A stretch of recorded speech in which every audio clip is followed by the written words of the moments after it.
All right, Matt, in our main event, UFC 243, listen, this is the fight that people are buying the pay-per-view for. Yes. And listen, you can argue for Taff and DeCastro. There's 11 Anzac fighters on this card. We're excited for it. But this main event is straight fire. You've got your interim champion in Israel Adesanya finally challenging the champ in Robert the Reaper Whittaker. Matt, this fight is effing awesome. It is. Like, I'm not overselling it. This is as excited as I've been for a fight since Dustin Poirier fought Max Holloway, because to me that was a really good one. And this is interesting because Robert Whittaker hasn't fought in a year. He's supposed to fight Kelvin Gastelum, had the hernia.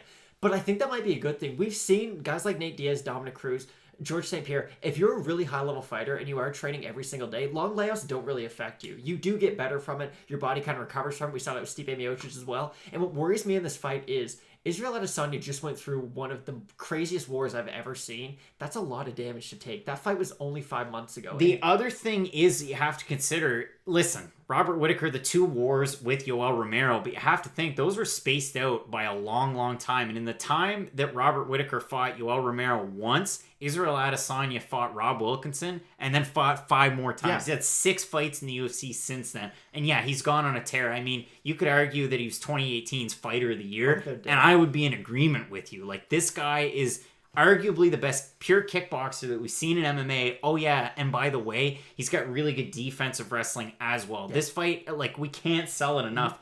What can you tell us about Whittaker coming back here? So Whittaker coming back, you know, he had to pull out the last 2 fights in Australia, so you know he's really going to want to prove something for the fans. There's especially 55,000 people.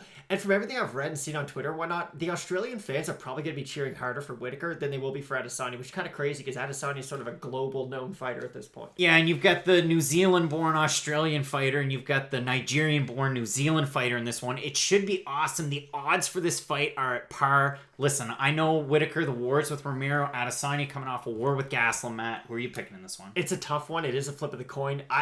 I wouldn't be sad if either guy won, but I do think Whittaker's going to win. I just feel like the power that he has so much more power than Kelvin Gastelum did, and Gastelum was able to hurt Adesanya. So I'm going to say Whittaker by 4th round knockout. I'm going to go with Israel Adesanya. I think he's going to be able to get it done, whether it's forward pressure or working off his back foot. I think he's going to excel there, and I think he's going to give Robert Whittaker one of the best fights we've seen. Really looking forward to this main event, UFC 243. Fight Night Picks 2-minute predictions. Let's get into it.